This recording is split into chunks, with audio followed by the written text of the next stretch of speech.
I wasn't supposed to watch that video. In fact, I didn't even know anyone could have recorded something like that in the year 1300. But I watched it, and since then, nothing has made sense. Not time, not history, not even faith. It all started when I was invited to film a documentary series inside the Vatican.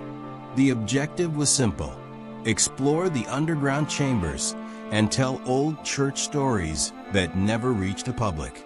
But on the second day, during an excavation supervised by priests and restorers, something was unearthed.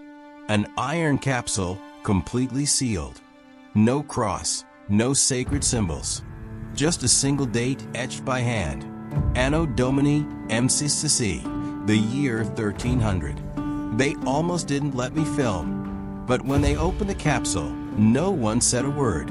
Inside, there was an object that shouldn't exist, a videotape, and with it a note with only 3 words in Latin. Al ad hoc vivit, he still lives. The priests glanced at each other, pale. Some crossed themselves, and one of them cried. The tape was rushed to a private screening room. Against orders, I followed and entered. And when the tape started playing, everything fell apart.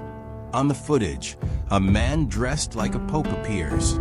But he wasn't any pope recorded in history. The quality of the video seemed modern, yet he spoke in ancient Latin, and at times in fluent modern English. He said things like, "The Great Plague will return in 2020, and the walls will fall in 1989. And then, with an almost inhuman calmness, he looked straight at the camera and said, "If you're watching this, it's because the church erased me. But time collects its debts." I went back to the official records. Between 1299 and 1304, there's a gap, a void, a strange interregnum. Supposedly, the papal throne was vacant. But what if it wasn't?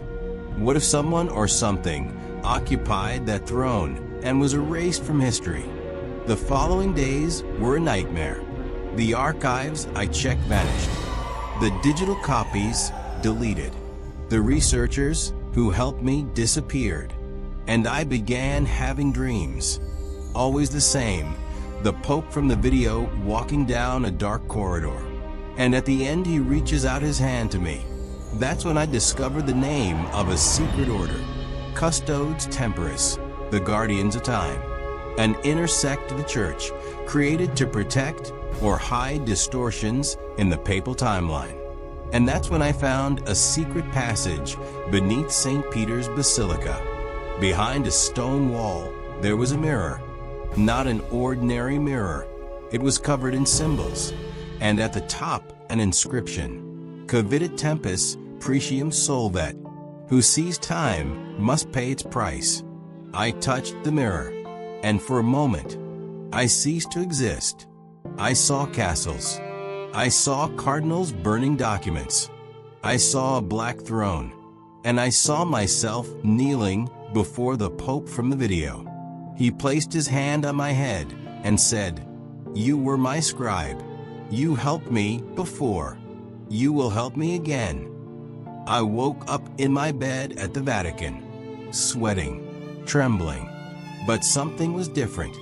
In my backpack, there was an old quill, stained with dried ink, and a parchment with my name written in Latin. I went back to the site of the capsule, but everything was gone, as if it had never happened. The room where I watched the video sealed, and I was informed that my permission to film had been revoked. But before I left, I received an anonymous envelope. Inside an aged photograph, actually a painting.